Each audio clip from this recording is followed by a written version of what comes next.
ना make in India? पहा लक्षवेधी रात्री 8 वाजता फक्त जय महाराष्ट्रवर.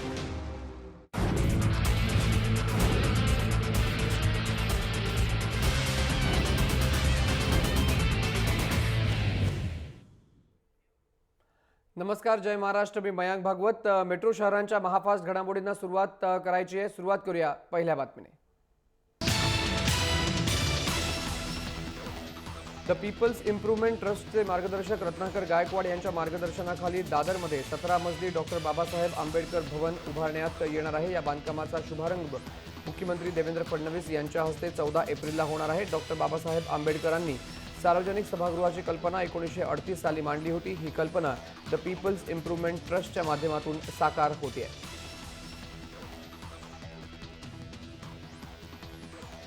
मीरा भाईंदरमधील वाहतूक कोंडी सोडवण्यासाठी 3 उड्डाणपूल होणार आहेत. याशिवाय सुभाषचंद्र बोस मैदान ते उत्तन रस्त्याचं चौपदरीकरण होणार आहे. दहिसर लिंक रोड ते भाईंदर रस्त्याचं कामही मार्गी लागणार आहे. शहरातील प्रलंबित विकास कामं पूर्ण व्हावीत यासाठी मुख्यमंत्र्यांची भेट घेण्यात आली होती. या बैठकीमध्ये 4 विकास कामं आणि 3 उड्डाणपूल, भाईंदर दहिसर लिंक रोड, सुभाषचंद्र बोस मैदान ते उत्तन रस्त्याचं चौपदरीकरण यावर चर्चा करण्यात आली.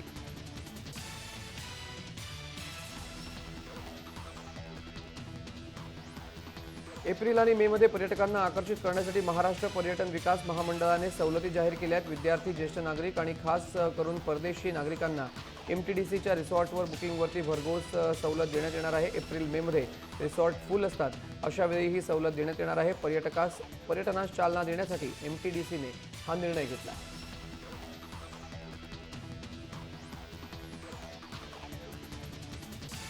टोमॅटो, फ्लॉवर आदी फळभाज्यांच्या भावांमध्ये वाढ झाली असून भेंडी, ढोबळी मिरची, वालावर यांच्या भावात घट झालेली आहे. मार्केट यार्डातील घाऊक बाजारामध्ये ही स्थिती असली तरी किरकोळ विक्रीचे तेजीतील भाव अजूनही टिकून आहेत. पालेभाज्यांच्या भावातील तेजीही टिकून असल्याची पाहायला मिळते.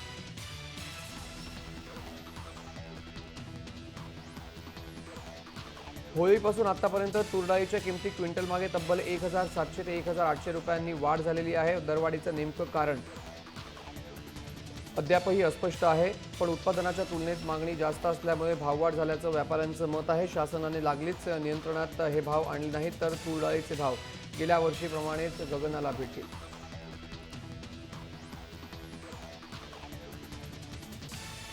अवकाळी पाऊस, वाढती उष्णता आणि पाणी टंचाईमुळे स्ट्रॉबेरीच्या उत्पादनात चक्क 20 ते 30% घट झालेली आहे. त्यामुळे एप्रिल अखेर चालणारा स्ट्रॉबेरीचा हंगाम 15 दिवस अगोदरच संपलाय. सध्या शेतकऱ्यांना किलोस 50 ते 60 रुपये दर मिळतोय. मात्र उष्णता आणि पाणी टंचाईमुळे 90% शेतकऱ्यांचा हंगाम संपल्याने दर असून स्ट्रॉबेरी नसल्यामुळे शेतकऱ्यांना तोटा सहन करावा लागतोय.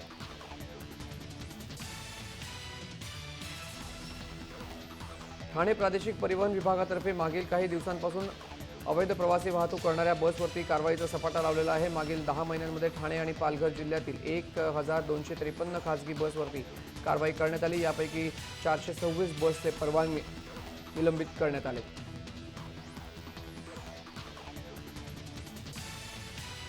भिवंडीवाडा तालुक्यामध्ये गेल्या अनेक वर्षांपासून अग्निशमन केंद्र उभारण्यात आलं नाही. येथील कारखान्यांमध्ये वारंवार आग लागत असून त्या विझवण्यास होणाऱ्या विलंबामुळे कारखान्यांचं कोट्यावधी रुपयांचं नुकसान होतं. या पट्ट्यामध्ये 1000च्या वर लहान कारखाने आहेत, मात्र अग्निशमन दल या ठिकाणी नाही.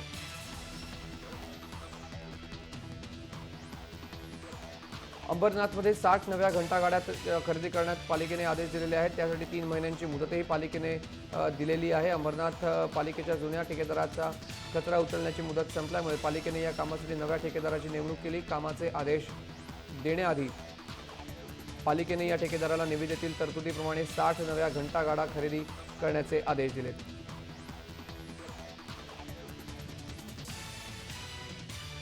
सावित्रीबाई फुले पुणे विद्यापीठाच्या परीक्षांच्या तारखांमध्ये बदल करण्याचा निर्णय घेण्यात आलेला आहे. अभियांत्रिकी अभ्यासक्रमाच्या लेखी परीक्षा 2 मे ऐवजी 26 एप्रिलपासून सुरू होणार आहेत.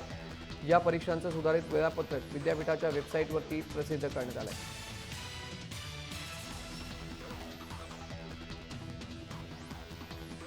पुणे कॅन्टॉन्मेंटमधील ब्रिटिशकालीन जलवाहिन्या बदलण्यासाठी लवकरच निधी उपलब्ध होणार आहे. यामुळे जलवाहिन्या बदलाचं काम सुरू होणार आहे. यासाठी प्रशासनाने हिरवा कंदील दिला. या जलवाहिन्या 100 वर्षांहून अधिक काळ लुटून गेला, त्यामुळे काही जलवाहिन्या खराब झालेल्या आहेत. परिणामी पाणी मिळण्यास अडथळे येत आहेत.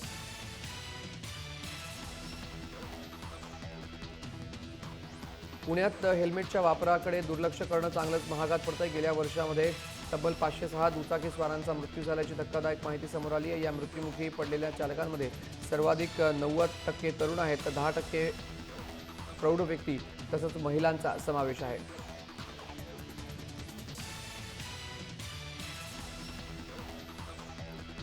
औरंगाबाद जिल्ह्यातील 3 उपजिल्हा रुग्णालयांसह 10 ग्रामीण रुग्णालयात सीसीटीव्ही बसवण्याचं काम वेगाने सुरू आहे। सीसीटीव्हीमुळे डॉक्टरांना मारहाण, नवजात अर्भक पळवणं, कामचुकारपणा, गैरहजर राहणं अशा अनेक घटनांना आळा बसेल।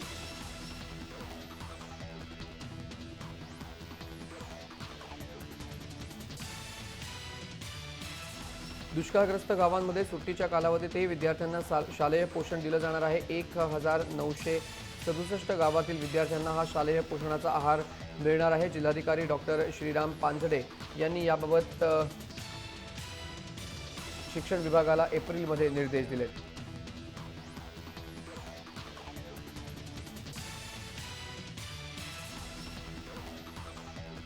कोल्हापूर महापालिकेच्या लोणार वसाहत विद्यालयाने अनेक संकटांवर मात करत शाळेची पटसंख्या वाढवली आहे। खासगी शाळांसारख्याच किंबहुना त्यापेक्षा अधिक चांगल्या सुविधा शाळेत उपलब्ध करून देण्यात आलेल्या आहेत। शाळेतील शिक्षकांनी स्वतः शाळेची रंगरंगोटी केली, असे अनेक नवीन उपक्रम राबवण्यात आले। परिणामी प्रवेशासाठी आता या शाळेत वेटिंगही करावं लागतंय।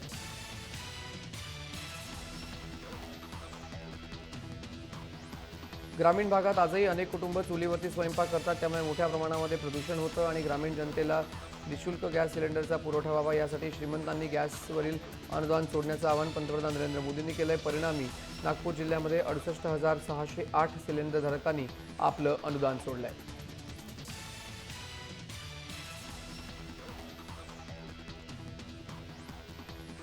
करमाळा तालुक्यातील सर्व गावांमध्ये जनावरांसाठी चारा आणि पाण्याचा प्रश्न दिवसेंदिवस गंभीर बनत चाललाय। तालुक्याच्या पूर्व भागात यावर्षी कसलाच चारा उपलब्ध नाहीये, तर पश्चिम भागात काही प्रमाणात ज्वारी, मका पिकं झाल्यामुळे थोड्याफार प्रमाणात चारा उपलब्ध झाला होता। सध्या याही भागात शेतामध्ये काहीही चरायला नसल्यामुळे जनावरांचे प्रचंड हाल होत आहेत।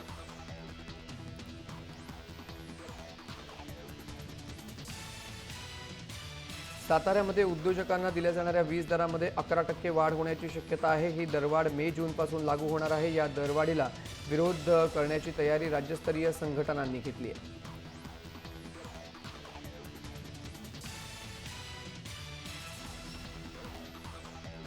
लातूरमध्ये बोरिंगचं आणि दूषित पाणी प्यावं लागत असल्यामुळे किडनी स्टोन होण्याचं प्रमाण वाढलेलं आहे। पिण्यासाठी पाणीच नसल्यामुळे लोकांना टँकरद्वारे मिळणारं पाणी शुद्धही नाही आहे। या बोरिंगच्या पाण्यामध्ये मीठ आणि कॅल्शियम आणि ऑक्लेट्स अधिक प्रमाणात असल्यामुळे लातूरकरांच्या किडनीमध्ये स्टोनचं संकट वाढलंय।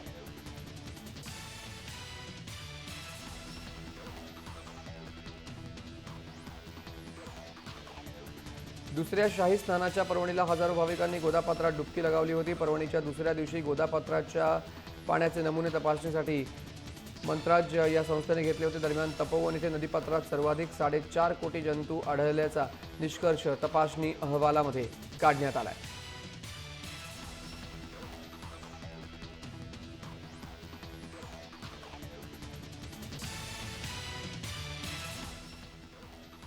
तर मेट्रो शहरांच्या महाफास्ट घडामोडी पाहिल्यानंतर जय महाराष्ट्राच्या न्यूज बुलेटिनमध्ये वेळ झालेली आहे। इथेच थांबण्याची ताज्या अपडेट आणि घडामोडींसाठी तुम्ही पाहत रहा जय महाराष्ट्र।